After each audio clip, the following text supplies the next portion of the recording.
why I should stop altogether completely believing in any kind of God.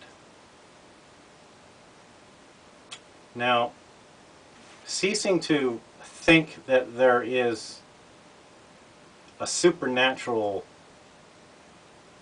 presence of some kind of being that's like immortal, that's like started everything, that you think that you created, or you've been taught a myth all your life about there being the supernatural being that started the universe, and that you're just like here to be like a form of entertainment, like you're just a puppet, and and this maker of the starter of the universe, whatever started the cosmos into coming about and eventually coalescing into what we are and all the animals, is just a bored, like a deity that's just bored, and that stopping to believe and not believing that anymore. Like one grows up and one no longer believes in like Santa Claus or the Tooth Fairy or the Easter Bunny or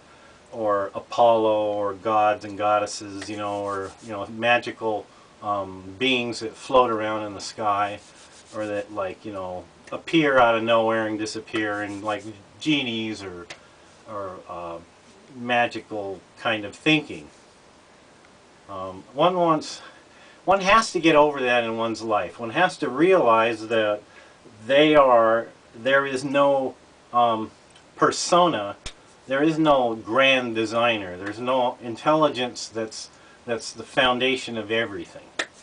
One accepts that. One says, okay, this is just like random globules of energy that's just after an infinite amount of time these coalesce, these regions of energy, swirls of energy, just came about and formed themselves into into what we are, and all the stars and all the planets and everything. So it just happened out of a random event in the subatomic particle exploded or formed into from another dimension, and those other dimensions have always existed. There's always been other universes that have come before this one, and when this one is gone, there will be other universes, and so on and so on and so on.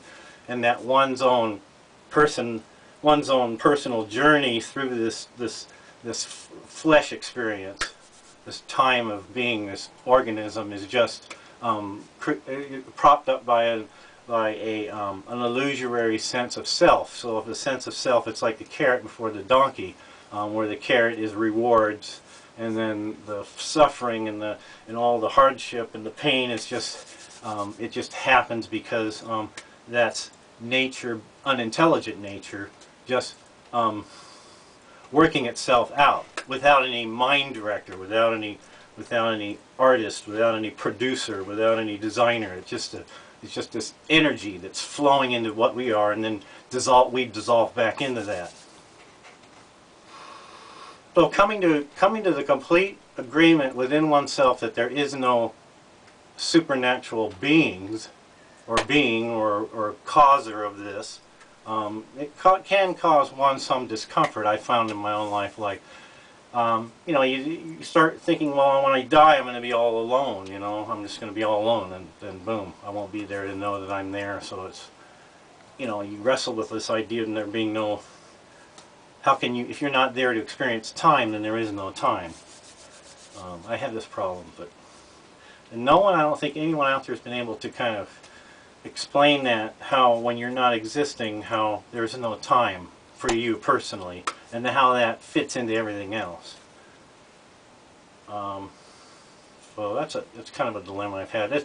That kind of goes with I belief in a God, in a personal God presence, or a helper friend, or a super energy mind that's on your side. Of course, it's just on your side, but it makes everything else, and it fumbles along, and it does bad things, it makes mistakes, and it just so not believing in any God anymore, it kind of like it makes your mind think differently. All of a sudden you're thinking that, well, this is just nature working itself out. There's a tsunami, there's a wildfire, there's there's explosions in space. There's infestations of bugs, or all these weird things happen in the world. Volcanoes go off. The Earth is here. Everything is just like here because it just is kind of a fluctuations of energy that are happening in space.